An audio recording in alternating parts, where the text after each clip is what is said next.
Hello, everybody. Good morning to those in the UK, or perhaps good evening to those around the world. For the benefit of those on the audio, my name's James, and you're listening to my regular YouTube live stream. Ask James, where I welcome questions from the YouTube community on anything football related. And it's just gone 8 a.m. UK time. Why so early, James? Well, quite simply, a couple of reasons. The first is it's a bit of a trial for something during the World Cup, which has been bothering me for a while. How do we do content during the first week of the World Cup when this game's kicking off at 10 a.m, 1 p.m, 4 p.m, and 7 p.m? So I'm deliberating the idea of doing streams at 8 a.m. during certainly the first week of the tournament when there's 10 a.m. games, so we can get some content out before the games start, basically.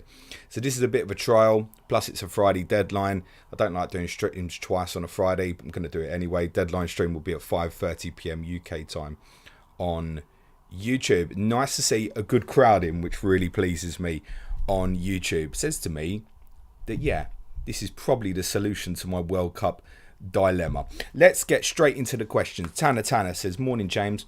Would you consider Zaha as essential for this game week? Can only get him at the expense of Maddison or KDB. Could roll transfer and wait for next game week. So one more player for game week 12. Many thanks. You should know me, my friend. I don't think anyone's essential. Even Erling Haaland. If you're chasing and you're miles behind, you have to think at some point of something different. I wouldn't advise it. No, listen, Wilfried Zaha is never going to be an essential FPL asset. And I'm likely to go into this game week without him, as I did last week. There is possibly a chain of events where if Reece James and Alexander Mitrovic are definitely ruled out. We're certainly expecting James to be ruled out.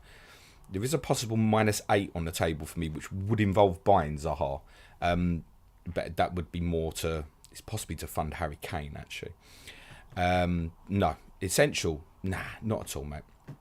Andrew Grondin says, hi James, what to do with big game Kev? Go to Salah, who's returned in all but one home game versus City. Hold, though Kev's only career return at Anfield was his thunderbastard goal last year. His thunderbastard goal last year was slightly deflected, it must be said. I wouldn't quite call that a KDB thunderbastard.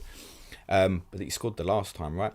Look, City's historical record at Anfield isn't brilliant, and I think we should remember that going into the weekend.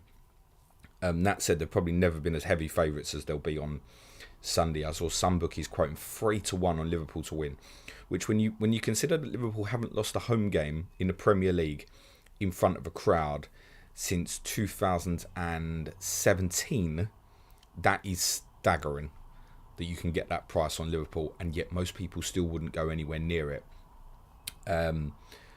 If I was thinking KDB to Salah, I don't know why you'd make that move this weekend. Give yourself the extra week of the information, personally.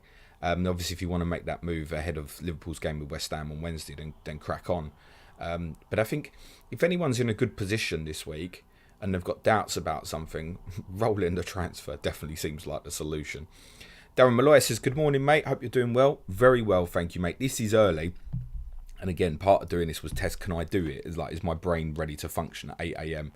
Back in the day, I could get up and have a shower and get out of the house in about 20 minutes. These days, it takes me about half hour before I can even move in the morning. So, yeah, I've been up for a good while. Asil Salem says, hi, James. Non-FPL question. Which active manager would you like to see in the Premier League? Ooh, good question. Julian Nagelsmann was the first name that came into my mind, actually. Possibly because he's young and stuff. Hard to think where he'd go at the moment. I wouldn't want to see Poch. Thomas Tuchel back in the Premier League. Next Wolves manager. No. Maybe Julian Nagelsmann. Who's the guy at Atalanta? I've forgotten his name. That would be a fun one to see, I think. Bad Company says, morning James, thoughts on James to Doherty? Seems like the only exciting defender pick available. So I'm far from decided, and I'm not going to overly think about it till I've got all the team news today. That's beginning to look like my likely move. The reason I'm put off by it, I think Doherty will start the next two for Tottenham, and I think the immediate in front, Everton at home, is a good fixture. United away not so. Obviously next week's Newcastle at home. And as I tweeted last night, I think Emerson would come back in. It's worth saying, after Newcastle, Tottenham play Newcastle the Sunday. They'll play Sporting Lisbon the Wednesday. They play Bournemouth away the Saturday. And then they play Marseille away on the Tuesday. Now, if the Marseille game is still like points very much needed to qualify, I'm fairly certain Emerson plays. It could be that Doherty plays at Bournemouth in game week 14 as well. I wouldn't expect to play against Newcastle 13. But I am conscious that I might end up in a position where I've got Doherty and Emerson sitting as 4th and 5th defenders and they're wasting away. And I'd rather not end up in a position where I've got another defender change.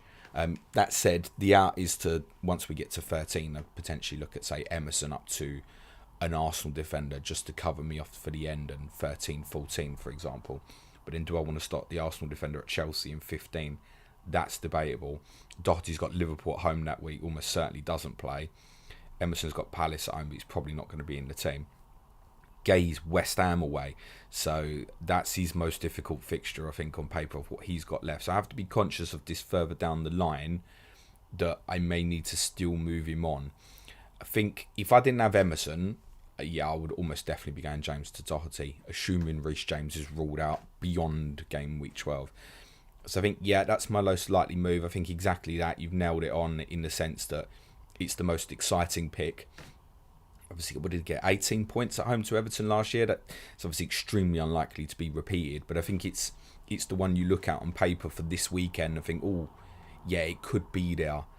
And he probably does get the start at Manchester United again in midweek. Not that you'd expect anything.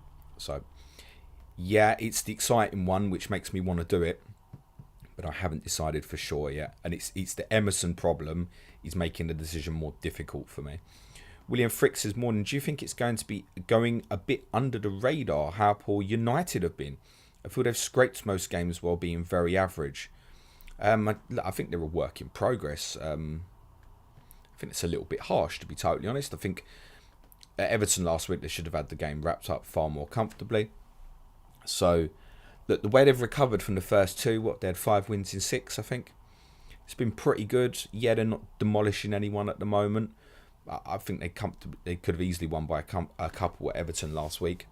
So I think it's a little bit harsh. It's a work in progress, isn't it? Darren Malloy says, I have a 4.5-hour journey with a colleague later. Do you reckon it's acceptable for me to catch up on my pods on the journey and insist he stays quiet throughout? Well, depends how important your colleague is, right?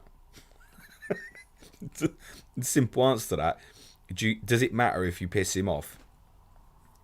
Are you bothered if you piss him off? These are the questions you have to ask yourself, right? Asil Salem says, best and worst manager from the top World Cup contenders. I mean, I'll be honest with you, I wouldn't know after managers managing the international teams at the moment. So, I mean, you asked me a load. I can't answer that. I genuinely can't answer. I couldn't tell you 80% of the managers going to the World Cup at the moment. Ask me again in a month's time and I can answer that for you. Fancy Billy says, Court Jimbo, this is a bit early. Do you prefer recording early, afternoon or evening? Apparently the most productive time of the day is between 9am and 11am. I find, in all honesty, the best work we've done in the past is probably when we've done stuff late at night, which doesn't work. We've got children and stuff. But from a recording perspective, just if I think we have even better banter and feel we're a bit more risque, I think, when it's later in the day and we perhaps come into a more tired period rather than a more alert period. So evenings, I think, is when we've done some of our best stuff, but that just doesn't work, unfortunately. Adam says, morning, James. Rank the following in terms of best managers in Premier League history: Pep, Wenger, Sir Alex Ferguson, Jose Mourinho, Conte, Klopp. Ferguson has to be first. I think on his longevity and how he changed the psyche for so many in the Premier League, I think Wenger would be second. I think between Guardiola and Mourinho, that's very close. Very, very close. As critical as I've been on with Mourinho, I think at a time when he took over Chelsea was the best manager in the world. That's really got to be close. Arguably, again, because of the change, possibly just Guardiola over Mourinho now. There's a little bit more longevity in terms of his consistency with City. Now, how long's he been in charge now for? What we saying, 2016? It's good 6 years now or so, isn't it? So I think just Guardiola over Mourinho, and I think Klopp over Conte. Yeah, so Conte would have to be last on that at the moment, I think. Asil Salem says, favourite X-Files episode? Tombs. Eugene Victor Toombs. My mum got into X-Files before I did, and she was watching this, and I was like, what the beep is that? Like, that's some scary stuff, which if you see it back now looks incredibly dated. But in the 90s, it was like, whoa, this is a bit edgy. And it was Toombs that really got me into X-Files. I never watched the first, well, I'm going to guess six, eight episodes maybe before Toombs. I never watched them back till years later. So it was from then that I got into the X-Files. FPL Lighthouse says, good morning, James. If on a wildcard game week 13, how many hits would you take to get 11 out in game week 12? Injuries have very much upset the planning. Yeah, well, I think I'll give you an example. I'm probably now looking at Emerson playing for me at Liverpool. I'm looking at going, even if he starts, what are my expectations? 1 pointer. So if he comes off the bench, it's the same. West Ham could change system at Liverpool and go with a back three, in which case maybe he starts. And I'm just debating, is that worth taking a hit to get him out, just to have a better player? And I think there are, for those who say you're sitting there at the moment with Cancelo, Foden, Jesus, Haaland, obviously, Martinelli, as an example. These players are difficult to sell. And I don't even hate if you go into the game week with 9 and then the advantage is yours again in 13. That said, obviously, in this case, you're saying the wild card. So I don't think you'd want to go in with 9. I think 10's perfectly acceptable if you've got value built up. So like Jesus would be a sell because you probably haven't got the value built up. In many of the other, you're not going to move Haaland, are you? Because of the value.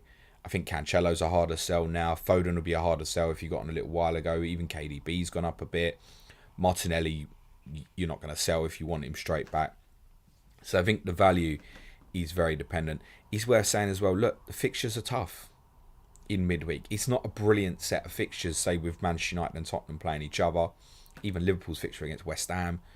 Are we expecting Liverpool to demolish West Ham? No. Chelsea go to Brentford. It's not a great set of fixtures. So I wouldn't stress too much. I think these next 2 game weeks will probably be quite low scoring as an FPL average, would be my guess. So no, I wouldn't stress. Like honestly, if you're going into midweek with 9, I think it's reasonable. 10 is perfectly fine. I would like to be at 11. I'm sure most of us would. But if I have too many problems, I'm not going to go mad for it. Chris Wood says, morning, is it worth worrying about switching cheap defenders like Nico Williams and Emerson Palmieri out for Gay and Dunk when there are bigger opportunities after, like jumping on Arsenal assets after the blank? Exactly that, Chris. Exactly that. I think it's worth considering, say, with Gay and even with Dunk from 15 and 16, like they do offer you good cover at the other end. So, if you have to play them, that's perfectly reasonable in most cases. If you end up with both, that covers you really nicely because, for example, Dunk has Wolves away 15 when Gay goes to West Ham. Even the final week, Dunk's got Villa at home, Gay's got Forest away. Like, you could play both if you walk into an injury crisis. So I think that's worth bearing in mind as well.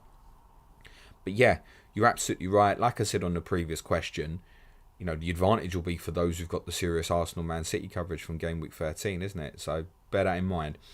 Birth Media says, morning, James. How did you get your wife to start playing FPL? If that was even in your power, lol. Hashtag asking for a friend. To be honest, she had an FPL team before we started doing the podcast, I think. Certainly she had one when we did the first season of Planet FPL.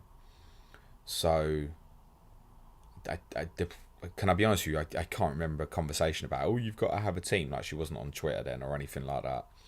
So, I think she just did. From our days when we used to be in the pub a lot more, there was quite a few people who played. There was like a little league between a few of us and stuff. So, no, I don't think it took a lot of convincing at all, mate. Don't worry about it. Like, if your other half don't play, don't worry about it. You only end up advising and telling them what to do, and then they blame you when it goes wrong. That said, she did buy Cancelo for Trent last week.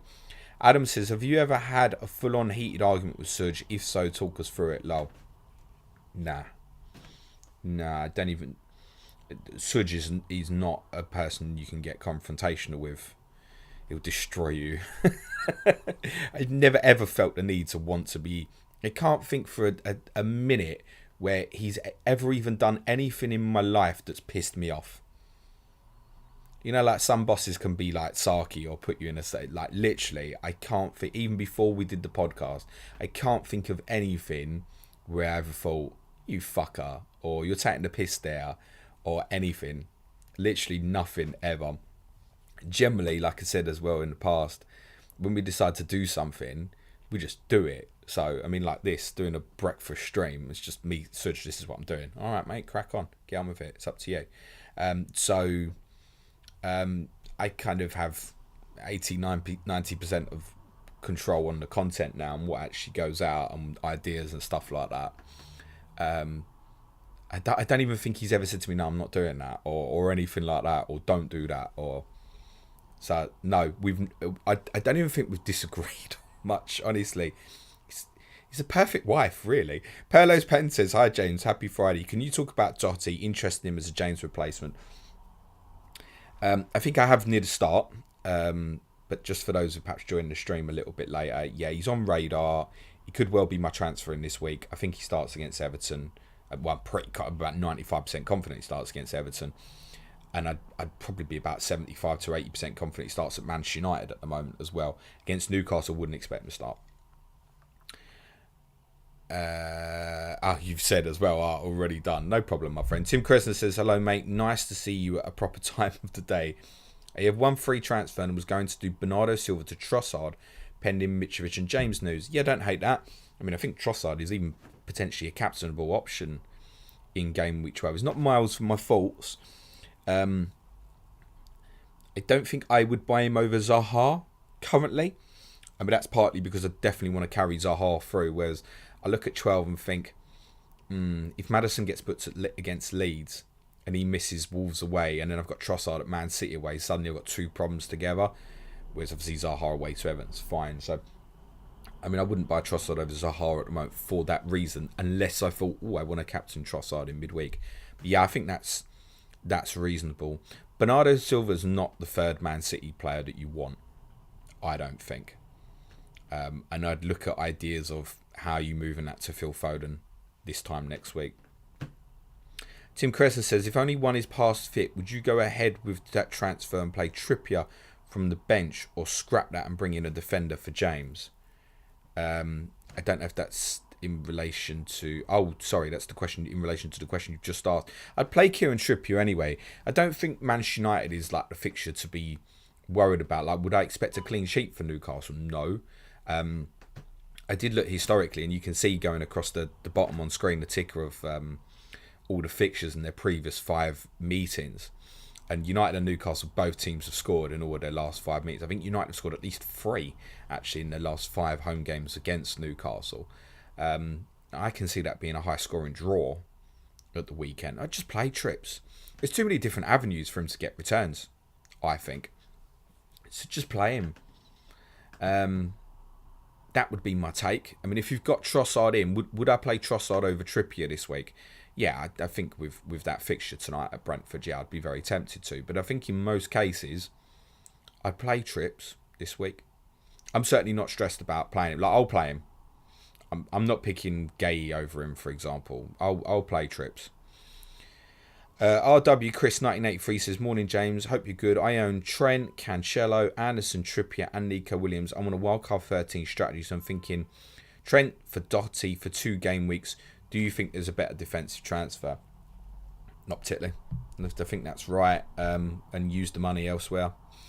Adam says, top 3 series ever that you've watched. X-Files. I'm thinking what kind of got me in. X-Files. I'm going to say Dexter. I was a big fan of Dex. I know people weren't happy with the way it finished and stuff, but I loved Dexter. Like, season 4, it just peaked. So Dexter for me.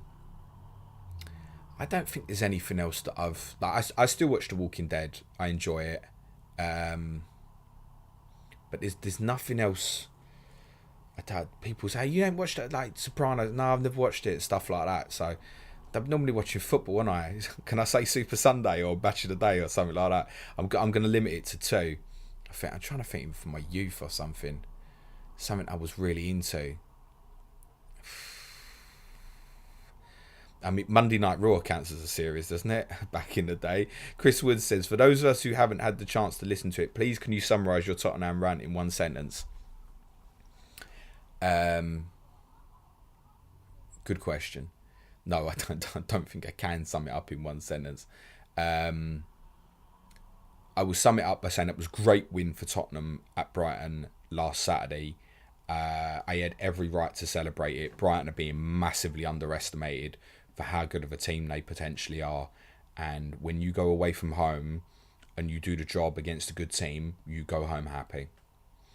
Asil Salem says, now that Potter has gone to Chelsea, who do you think will be Southgate's successor as England manager if he performed badly at the World Cup?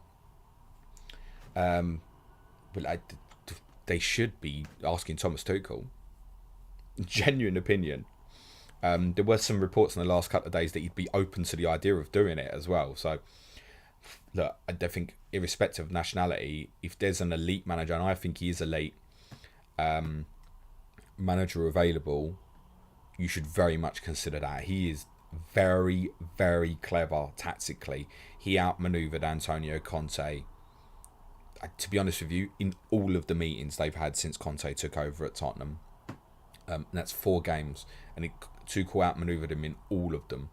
So I think he's very, very astute. I think he's probably short-term in the sense that he'd probably do the Euros, and I don't know if he'd make it as far as the 2026 World Cup. But I think if you've got a manager on the table that's elite, if he's interested, you should ask him. And it's not to say he would take it, but there is some speculation that he would maybe be interested. I think Maurizio Pochettino is shown to be very good at working with young players. I know that he wants to come back to England, and I think that's a viable option as well. There aren't many English options around. The best 2 are not leaving their clubs at the moment, and that's Potter and obviously Eddie Howe at Newcastle, who would be the 2 obvious in line, but the timing's not right.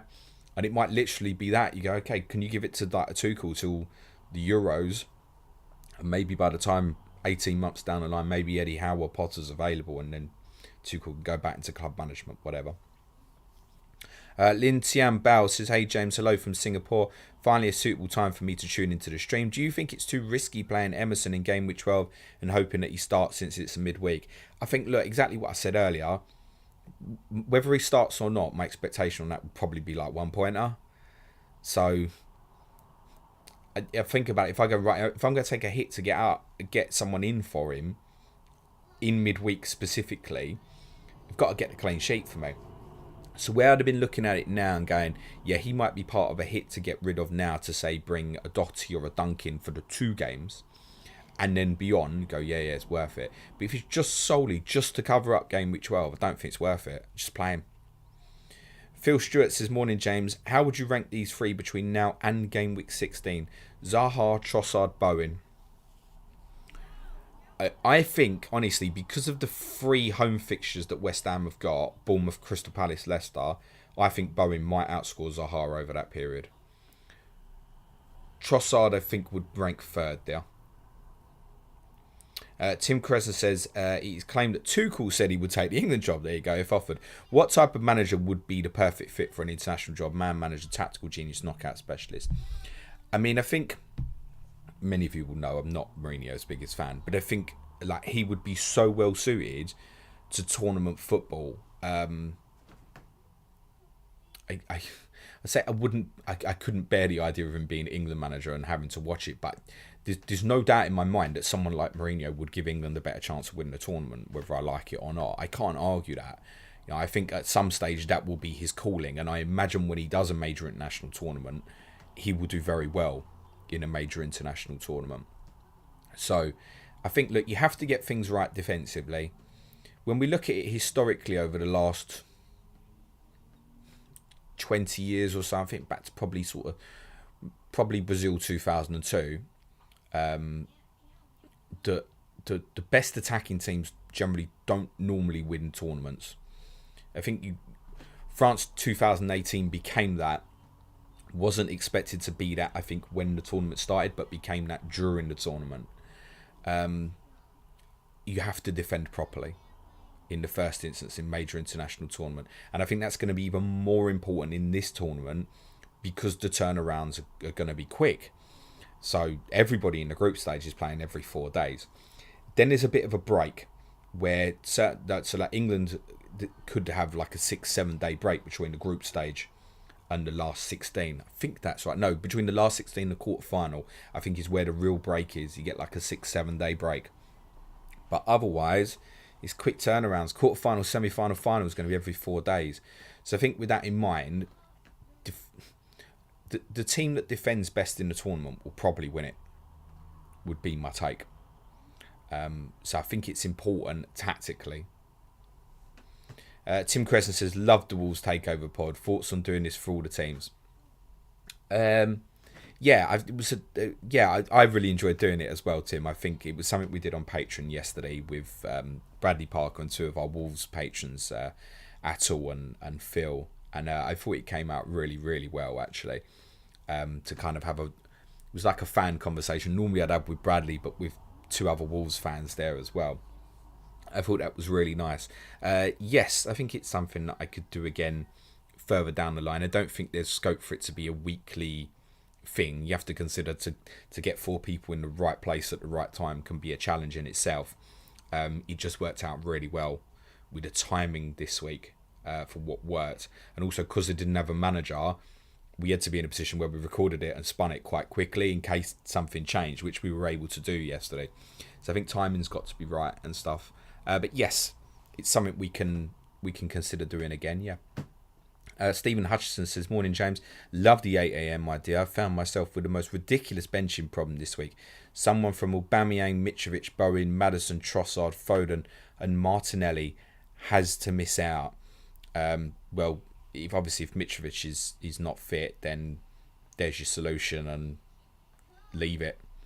Because he could be back for game week 12 and you might need him, right? So you're better off not making the transfer. Otherwise, from that lot, I'd probably leave out Trossard, actually. Probably. Rich T says, morning, James. I'm liking Chelsea's next 2 an improvement under Potter. But who do I punt to play both games?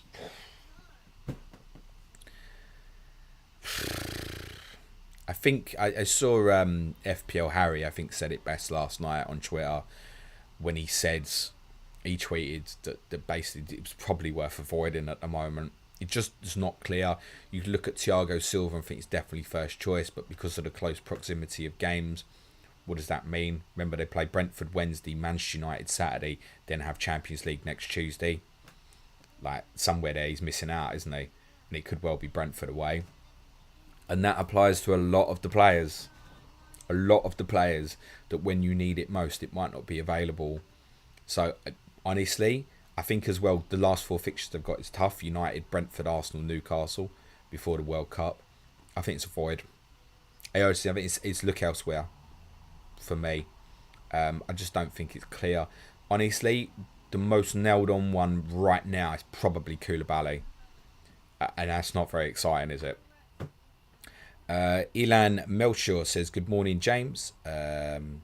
Getting Son in for KDB. If you own Son, how likely would you be to captain over Haaland? Does the Everton defence suit him? Nah, spoiler. I mean, I think top 5 for me on the captaincy metric tonight, subject to team news, will be Haaland, Kane, Son, De Bruyne, Foden. That's where I'd sit on captaincy for this week currently. So, no, I might. It's not impossible. If Mitrovic is out, I could end up with Harry Kane by the end of the day. But no, I'd still captain Haaland. I think City will go to Liverpool and win about 4-2. So it's not actually anything for me to think about from that perspective. Sorry, I missed your question on the list earlier, Elan. Sorry. Rectal Jukebox says, good morning, James. Interested in your thoughts on best defence to target for the next 2 game weeks. Looking at Spurs, West Ham, Brighton. Thanks. Yeah, reasonable. I mean, Tottenham have got the best fixture. The only teams I'm actually predicting clean sheets for this week is Tottenham and Chelsea. I think Brighton is decent too. Brentford away, Nottingham Forest at home. I think if you really, really want to be out there, for the 2 weeks, Fulham are quite interesting.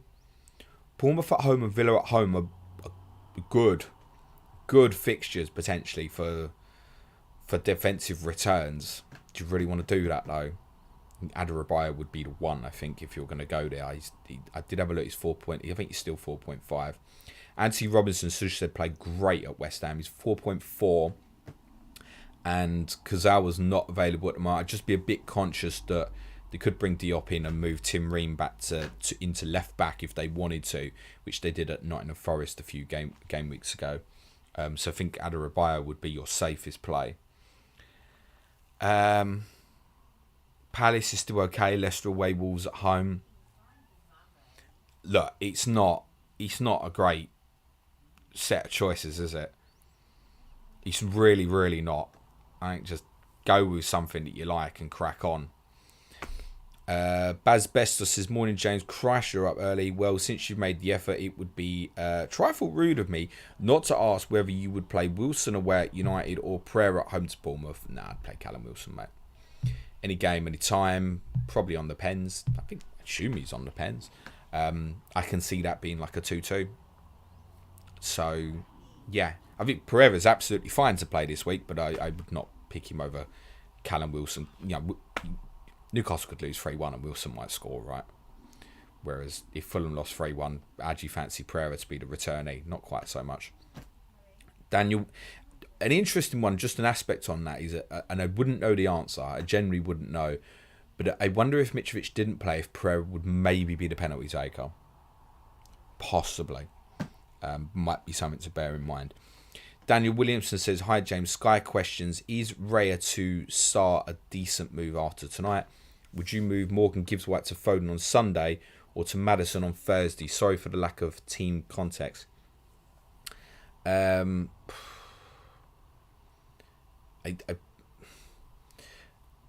Maddison is probably the best captaincy choice on Thursday, but you have to bear in mind that he's on 4 yellows and that might come back and you might want to change that again quite quickly. That's all I'd say. So I wouldn't buy Maddison on Sunday. That could be a little bit disastrous, actually. On Thursday, if he's still available from the captaincy set, you go, okay, maybe it's still worth it. I think Foden on Sunday is absolutely reasonable to get. I'm not bothered at not playing him midweek. I think there's every chance you're going to want him, and it's not something that I can guarantee I won't do. Raya Tassara, I think, is reasonable. Just from a transfer perspective, is that worth it? Look at Brentford's fixtures, 13 to 15. Villa away, Wolves at home, Forest away. Like there might be something there. So I think SARS look a bit better because you immediately go, Nottingham Forest at home, great.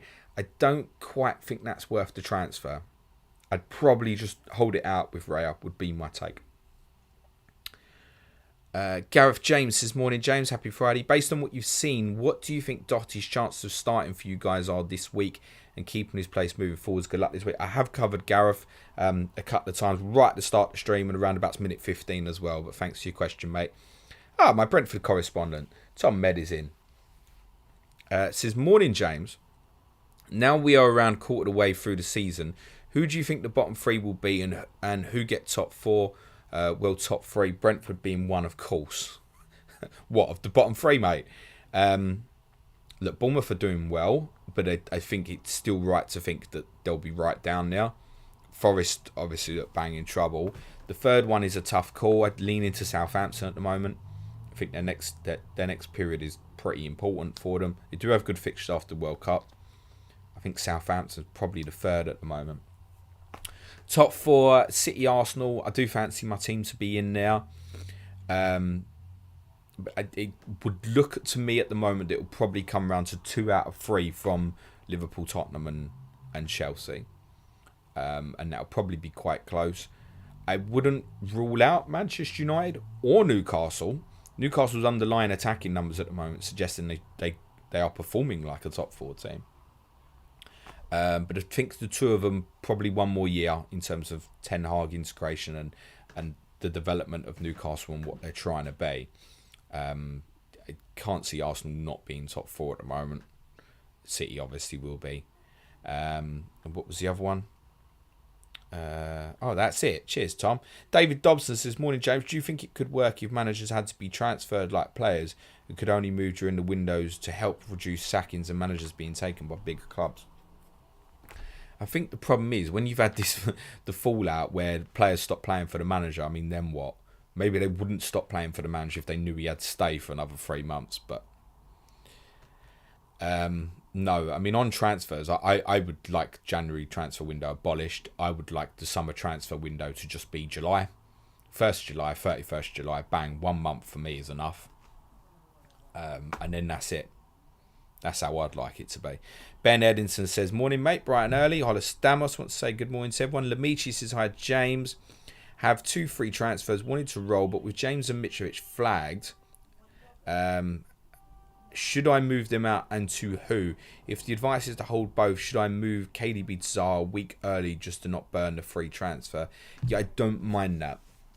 Like, I wouldn't be keen to get rid of KDB, but like I said, the possible -8 for me would maybe involve removing KDB.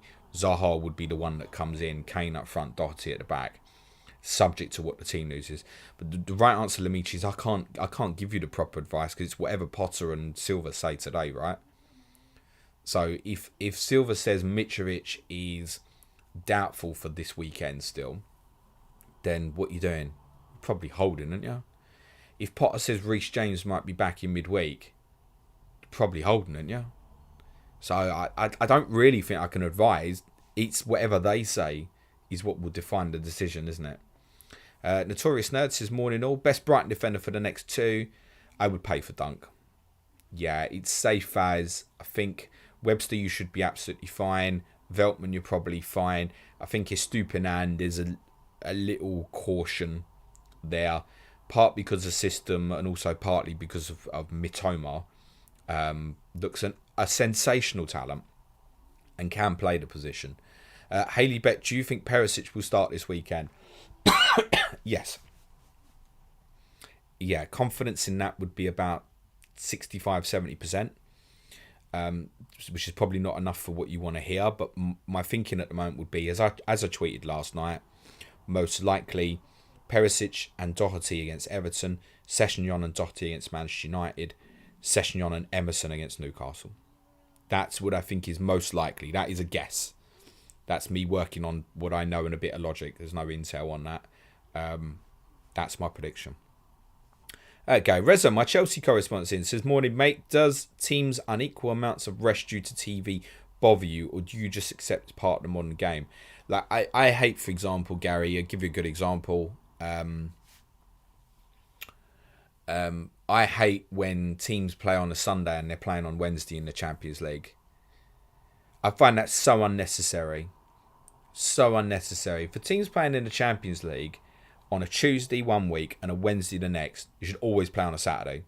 We don't do enough to help our teams in Europe. I just find that completely unnecessary. So, for example, Tottenham-Newcastle was moved a few weeks ago from Saturday to the Sunday. Like, it should be, if they wanted to move it, it should have been moved to 7:45 on a Saturday, I think. So if it was to enable Chelsea Man United to be the 5:30, but they have to keep something in the 4:30 Sunday slot. So listen, there's enough choices for the Sunday games at the moment with United and Arsenal and West Ham regularly playing on Sundays. You can still screen good games on the Sunday. So I think it's a little bit. There's certain things to do is a piss take, right? Like Villa Chelsea this week is a Sunday, which the only reason it's a Sunday was to make sure that Amazon couldn't show a Big Six team. Is it Amazon or BT's got the midweek game? I think it's Amazon, isn't it? The only reason Villa Chelsea is on a Sunday is to make sure that Amazon couldn't show a Big Six team on Tuesday. And they're stuck with Brighton and Forest and Crystal Palace Wolves. That's why Villa Chelsea is the TV selection. Rather than you going, Manchester United, Newcastle, Leeds, Arsenal. I'd rather watch both of them too. But it actually chose Villa Chelsea, stitched themselves up in the process, because no one really wants to watch Villa again, do they? Having watched Villa's last 3 games all on Sky. But Villa Chelsea is the Sunday 2 o'clock selection to stitch up Amazon for Tuesday. Because obviously United, Newcastle and Leeds, Arsenal are going to be Sunday games anyway. So there's these things that they do tactically which are just not on. And I think, like I said, the idea of a team playing in the Premier League on a Sunday before a Champions League game on a Wednesday never sits well for me. Whether it's my team or Chelsea, Liverpool, City, wherever, it doesn't sit right with me. I think if you've got the gap, you should be on a Saturday. And obviously, if a team, say like it's Wednesday in the Premier League, for example, and then you're playing the following Wednesday in the Champions League, I still think the game should be a Saturday. It obviously shouldn't be a 12:30 kickoff. That would be my take. Emily Sissoni says, "Hey James, what are your thoughts on Doherty as a James replacement? Do you think he starts the next 2 games, or do you prefer an option like Dyer, Webster, or Gay? If so, which one? I think it's circumstantial. What other cover you got on the bench? What does it matter from game week 13 onwards for you? What's the impact? I don't know what your bench looks like. Otherwise, I think I've covered Doherty enough now. Thanks for the question." FPL Busting Kevin says, "Happy Friday, folks." Notorious Nerd says, "Thoughts on Salah captain in game week 12. Will Klopp finally use him in the front 2 based on the Rangers game?" And I must confess, I haven't even seen his goals from the Rangers game. I do think Mo will be the best captaincy and the most popular captaincy in game week 12. I do think there were plenty of alternatives, even in the mid-price range, such as Maddison, Zaha, Trossard, that you can definitely punt against next week. But yes, I think he's the best choice. I probably won't be going there. I don't know who I'm going to captain at the moment in game week 12, but I know, like in the likes of Maddison, Zaha, I have choices. Jacob Master says, "What do you do for a living, James?" Shitting. I'm here, mate. This is me, my friend. All day, every day, basically. Yes, I'm very blessed to be able to do this full time now. John Jacko says, "Score prediction for the El Clasico this weekend, mate." Great question. I don't even know who's at home. I do know it's like 3:15 or something, isn't it, on Sunday? I don't even know who's at home. I don't know. Barcelona are in a bit more crisis after the Inter Milan results, aren't they? So let's go Real Madrid win. What are Barcelona going to do? Are they gonna pull more money? Because a lot of what they've taken out supposedly was based on them budgeting to get to the quarterfinals of the Champions League. So, yeah, okay. We've said enough on Barcelona. Fucking basket case of a football club at the moment. Alfie Clark says, "Morning, James. Off down Man United away with Newcastle this week. Best pub bar around the area before the match." Haven't got a clue, Alfie, is the honest answer. There were loads of good places in Manchester. I'll be very honest. I'll be at Old Trafford myself on Wednesday as an away fan. I have no idea where I'm going before the game. Dad told me he wanted to go for an Italian. All right, fine. We'll go for an Italian, mate. Where for a drink? Probably not around Old Trafford. Back in Manchester somewhere. Colours not advisable. I know it is like a requirement for Newcastle fans to wear their colours, but if you want to go somewhere and not worry about that sort of thing, don't wear colours. There's plenty of good places in the centre of Manchester. Shaolin Monk says, "Hello James, mate. Is it worth captaining Kane over Haaland this weekend?" Kind of covered that a bit earlier on. I think City will get plenty at Anfield at the weekend. John Lawler says, "Morning James. If you had to eat one breakfast for the rest of your life, what would it be?" Well, it depends. Like, have I got to cook it? So if I've got to cook it, like, it's going to be simplified. One breakfast for the rest of my life. I'd have a fry-up, mate. We go sausage, hash brown, bacon, beans, egg, scrambled. I'd go scrambled, you know. Toast. That was it. I always do that on holiday. There's plenty of UK listeners who understand this, right? You go on holiday abroad. Say you go to Spain as an example. You go on holiday abroad, and every day after the fry-up, you think, I'm not going to have that tomorrow. And then you go down by the marina or the beach and you sit down and you find somewhere to eat, and it's 10 o'clock in the morning and you look at the menu and then you still go, "Yeah, I'll have the big breakfast, please, mate." You do the same thing every time. I know so many people will relate to that. Yeah, that's me as well. Chisbomb says, "Good morning, good morning." John Bailey says, "I've got KDB, Haaland, Cancelo from City, Jesus Martinez from Arsenal.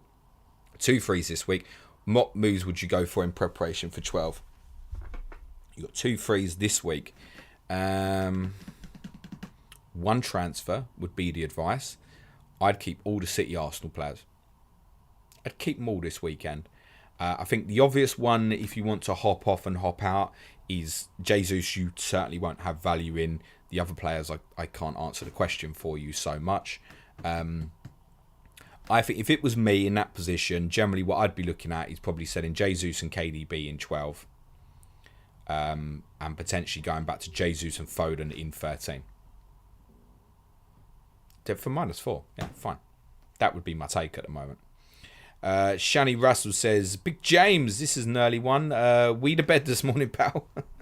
No, little Harry wasn't well again this morning. So, I mean, not only was I getting up early for this, but I was up even earlier. I was out of bed at 5:30. Dean McKinney says, Cresswell has been brilliant for us this season. Emerson isn't threat to him, and both of them play in a back five. 4.8 million. Yeah, that's fair on the certainly playing twice. I'd see zero reason why Aaron Cresswell wouldn't play twice. Has he been brilliant this season? I think Sudge would beg to differ on that a little bit, actually. Ben Edinson says, with Trent out and James a doubt, where does the money go in defence? I think we've covered this to death a little bit, Ben, on defensive options. They're not great. Greg Cook says, loving your work, James. Having just broken into top 2 million this season after top 10k last, do you think it's worth captaining against Haaland, Eggs, Son to try and gain rank? Still have wildcard for -13. Look, you do not need to back against Haaland to make gains.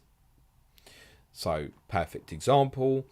I wildcarded in game week 8.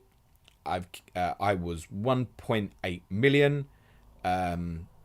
Was it three game weeks since? Yeah, 3 game weeks. I'm now 300k.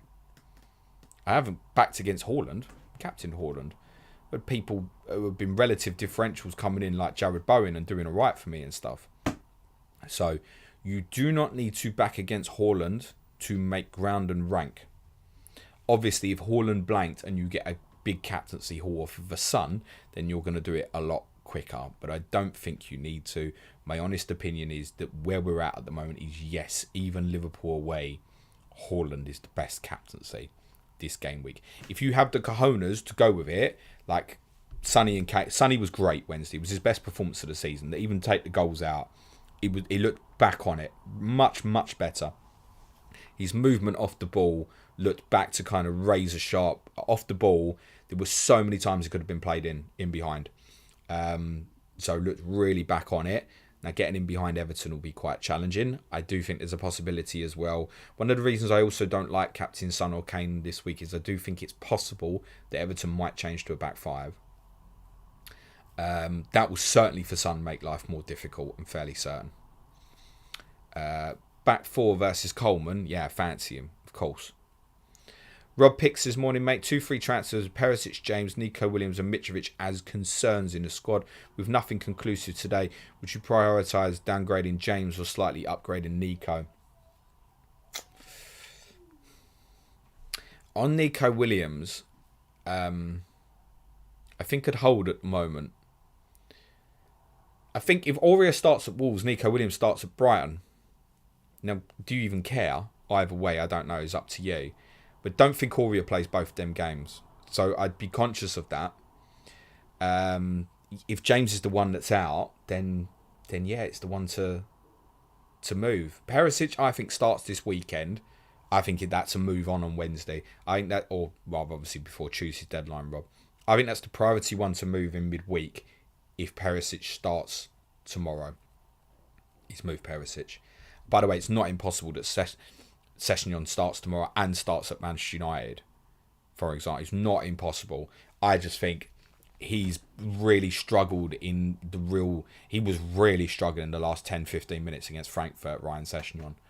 And I think in hindsight, he probably regrets not just putting Ben Davies out there for the end of the game.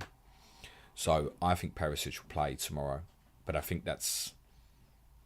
It's just not, from a fantasy perspective, Rob, it's just not working out with him at the moment. And to be honest, over the last few games, Sessegnon's performed better than him.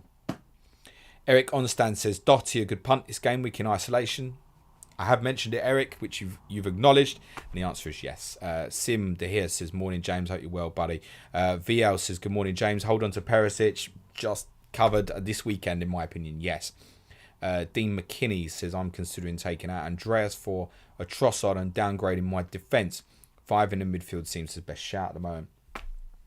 Yes, but I wouldn't be desperate to move Pereira ahead of these 2 games. So I'm looking at ideas potentially. So where I mentioned that kind of -8 idea or alternatives, one of my ideas is potentially to move Pereira to Foden before game week 13. So that Pereira gives you, even if you're not going to start him, gives you brilliant cover for these 2 games. And if you have to start him, it's perfectly reasonable. If you're in a position where that's your biggest problem, I just want to say congratulations, because everybody's got problems at the moment. Eric also says, if Mitro's ready, who to bench with Martinelli, Foden, Maddison, Trossard and Zaha? Yeah, I think that's very similar to what I'd answered to a previous question. I'd probably Trossard from that list. Tough. Wouldn't want to, but from that list, I think Trossard. Meninda says, confused who to ditch this week between James and Luis Diaz. Saliba comes in for James or Pereira for Diaz. Which do you prefer? Advantage of waiting on Diaz is the move to Foden Saka after the blank. Okay, I see. That makes sense. I mean, the priority to sell would be Diaz, but I understand what you're saying. He sits there as a placeholder. I would, in that case, I'd use someone as a placeholder to then move some onto Foden or Saka. So I think, to be honest, although I've just said potentially bench him to someone else, I think Trossard's ideal for that. Get him in, Brentford away, Forest at home, then he goes to City, move it on to Foden or Saka. I think that's ideal while you wait for the James information. To be honest with you, if they're both ruled out for quite a while, I'd move them both. I'd see no reason why not. Even if you're leaving 4 or 5 million in the bank for the moment, I'd move them both. Spud Maestro says, of the 2 options, would you go James to Doherty or Watkins to Mitrovic? If Mitrovic is past fit, then I think he's a captaincy option in midweek at home to Villa. So I would prefer that if he's confirmed fit. Richard Saunders Irvin says, how much is my FPL score going to suffer once my first baby is born? It's not, mate, because when you have to do that feeding late at night and stuff, you've got extra kind of quiet time to have a look at it, mate. Stephen Moore says, hi, James. Do you know if Totti, at 3.9 million, is expected to start for Wolves this week? Just need a James replacement who will play this week, and that fixture is plum. Cheers. Yes, he probably will, but for the benefit of those who are considering for perhaps midweek as well, no.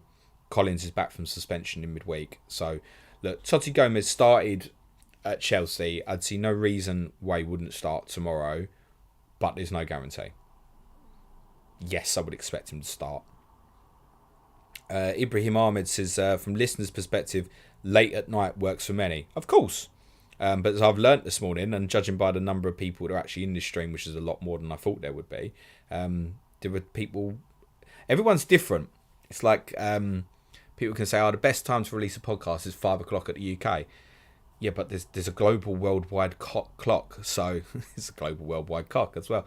So everyone's different. Everyone's different. From your perspective, late at night works best for you, obviously. Ben Eddington says, thoughts on the suggestions Tuchel will be interested in the England job. Do you think it's just tabloid nonsense? Covered that near the start of the stream, Ben. John Alistair Castle says, need to be in one of 3 Arsenal and 3 City this week with one of my 2 free transfers. Which one is dispensable out of Cancelo, Saliba, Martinelli, KDB, Jesus or Haaland? The one with least value built up. Yes, it could be. That said, with Saliba, could you bin him? And if you're desperate to get back to Arsenal defensive, could you bank the money and then go to Ben White on the other side, for example? Also, KDB, can it go and you come back to Foden, for example? So what you want to do with, that's relevant. It's not just the value. Do you want to keep the players definitively as well? I think it's important. Callum Houston says, session your owner here, just start him. Fair enough. Forever QPR Sweet says, thoughts on his Stupinan for Seagulls, can we consider him nailed? No. Likely starter, yes. You want nailed, you want 100% sureness, as I mentioned to a question earlier on, no. Bivek says, Cess and Perisic are driving me crazy. Last week, 1 point for Perisic. Cess 6 on bench. I've got to take one in game week 12 and start one in game week 11. James, help. Look, as I've said, I think Perisic will start tomorrow, but that could easily be the other way around. I think what I would say, importantly, right now, Sessegnon is first choice, which means Perisic has got to go. But if I owned Ivan Perisic, I would keep him and starting this week. That would be my take. Your best solution here might be, unbelievably, to start both. Is something maybe you might want to consider. And accept that one is going to be a 1-pointer and the other one might haul. Now, obviously, it could both be shit. Sessegnon is ahead of Perisic right now because he's better defensively. And when I look at the fixtures coming up, I think he wants Sessegnon at Man United, and I think he wants Sessegnon against Newcastle. And that's why I think Ivan Perisic plays tomorrow. Plus what I said about Sessegnon really struggling at the end of the Frankfurt game. FPL Borat says, morning James, I have more flags than the Olympics. Planning ahead as I'm going to have to take hits. Would you say it's more important how your team looks coming out of game week 12 rather than going into it? Yes, I think that's a very fair comment, to be honest. I've not got a huge amount to add on to that. I think that's very, very reasonable. Right, I'm going to cover 3 more, guys, and then I'm going to wrap this up. Mark Hope says, with the amount of players in top 100k, a good finishing rank. What's the question, mate? Are you asking me what is a good finishing rank? Like top 100k now, anyway, is great. You need to get out. This whole top 10k is the fucking be-all and end-all and stuff. Like top 100k is a very, very good final rank now. There's too many good players and there's too much information out there. There's too many good podcasts, YouTube streams, written content, tools to help with decision making. There's so much information out there and most people have got it. More than 100,000 people have got that information. Way more. So yeah, a top 100k finish is absolutely great now. If you're top 100k now, you can still finish first. I think it's unquestionable. CG says, good morning, mate. No questions from me today. Just a big thank you to you and Suj for all the content. Cheers, lads. You're welcome, CJ. That means I'll get an extra question in for someone. Bradley Cook says, morning, James. Non-FPL question. Thoughts on Villa? Any possibilities in getting Poch in? I don't think it's outrageous that they could get Pochettino. Purely because, as I said earlier on the stream, I know that he's still got family here. His son's at Watford. As far as I'm aware, his missus is living over here. He does want to come back. Birmingham to London is reasonable from a journey perspective. It could work for Villa. Could also work for Leicester, I think, possibly as well. So I don't think it's impossible. I don't think that it's Pochettino's ideal, but he's not getting a job within the Big Six in this league unless something happens with Conte. It's fairly clear. So is he prepared to wait for the inevitable bust up at Conte with Conte and Tottenham, which will happen, but doesn't look like it's imminent at the moment. Looks like it probably won't happen during this season. Does he wait till the next summer and look how that looks, or does he decide to dive back in? Bradley Cook says, morning, James. Non-FPL question. That's what I've just done. Sorry. Tim Crescent says, apart from football, what other sports are your favourites? We know it's not cricket or F1 or basketball or American football. I mean, football's 99% of my brain power, mate. I'm not that bothered. Like, I don't mind a bit of... I've said this before. I'm a bit of a glory hunter from other sports perspective in the sense of Rugby World Cup's on, very interested. Snooker World Championship is on, very interested. Ashes is on, very interested. So it's kind of whatever's big at the Darts World Championship, I'm interested. So it's very dependent on what the major tournaments are on at the time. But like all those ones I just mentioned, if I didn't see a minute of them, it wouldn't bother me. And that's it. We'll wrap it up there, guys. Sorry I've not got through all your questions, but I hope that's given you enough dilemma to stew over and think about. Obviously, there is the deadline stream today at 5:30 p.m. on the Planet FPL YouTube channel. UK time, 5:30 p.m. tonight. as well. But for the benefit of the audio listeners, me and Suj will be back on Monday with obviously the Game Week 11 Game Week review. We'll have a full Game Week review next Friday as well to review the Game Week 12 midweek fixtures. We've got 2 Clasico correspondents next week as well. Newcastle versus Everton with Simon Bibby and Sean Norton on Tuesday. And Manchester City versus Brighton with Johnny Pringle and Sam Murray on Thursday. Sky Fantasy Football Podcast will be as usual on Wednesday. If you'd like to support the show, www.patreon.com/Planet FPL, which from intermediate tier will include our obviously 2 game week previews next week on Tuesday and Friday respectively as well. And probably more Tottenham rants on Wednesday. That's all for now, guys. For the benefit of those listening on the audio, cue music, please, man child.